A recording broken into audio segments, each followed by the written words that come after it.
Pacar gue ditaksir sama setan. Cerita ini gue dapet dari seseorang yang bernama Luna di tahun yang lalu. Zaman awal-awal kuliah, si Luna ini punya pacar. Pacarnya ini dari luar kota, teman sejurusan, kuliah di tempat kampusnya si Luna. Mereka ini udah kenal dari zaman ospek. Tapi ada satu hal nih yang gak diketahui sama si Luna soal pacarnya. Pacarnya ini ternyata bisa lihat setan. Sampai masuk di bulan kedua mereka pacaran, si Luna ini ngerasa ada yang aneh. Dia gak pernah sama sekali ngalami kejadian-kejadian mistis. Tapi malam itu di kamarnya sendiri, dia dengar ada suara perempuan nangis. Lirih banget suaranya. Dia lagi ngerjain tugas nih. Dia pikir itu tetangganya yang lagi nangis. Tapi kok suaranya itu dari teras depan kamar dia pas. Dia penasaran dong. Dia coba intip, dia buka gorden jendela kamarnya. Pas dia buka, dia lihat dong ada rambut panjang banget memunggungi dia, duduk di bangku di teras depan kamarnya. Dan suara nangisnya itu berasal dari situ. Dan yang paling parah adalah bau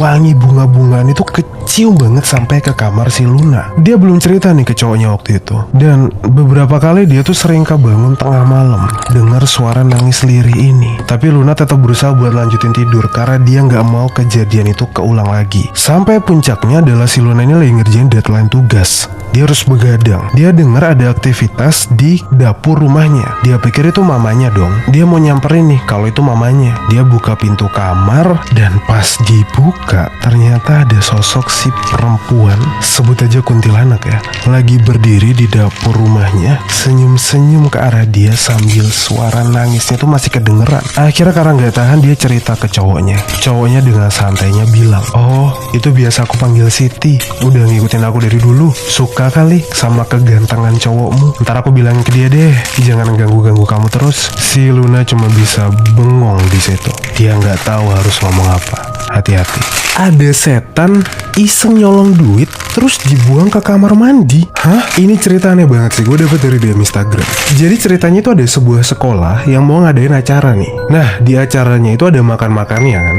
Untuk konsumsinya itu ditanggungjawabkan kepada dua orang guru yang sepasang suami istri.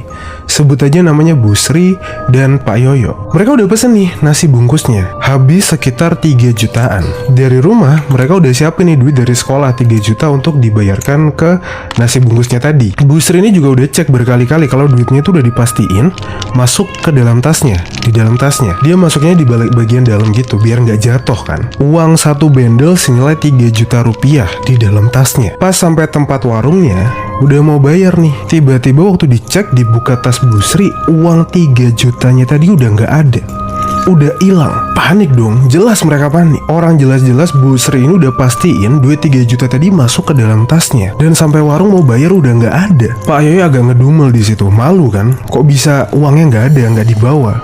Bu Sri dimarahin karena takutnya ceroboh, ketinggalan uangnya. Pak Yoyo minta maaf sama si pemilik warung.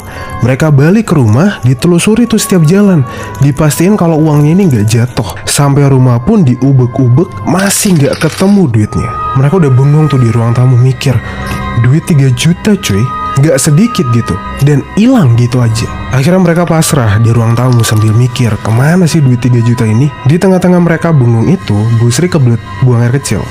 Jalanlah dia ke kamar mandi. Pas Pak Yoyo di ruang tamu dan Bu Sri di kamar mandi, tiba-tiba Pak Yoyo ini dengar Bu Sri itu teriak kenceng banget. Dan pas disamperin, di dalam kamar mandinya itu duit 100 ribuan itu udah bercecer di mana-mana. Waktu diambilin itu bener-bener pas 3 juta rupiah, nggak kurang sama sekali. Padahal sebelumnya tuh Bu Sri nggak mungkin kan bawa tas ke dalam kamar mandi kan. Dan kalaupun duit 3 juta jatuh, pasti kelihatan dong.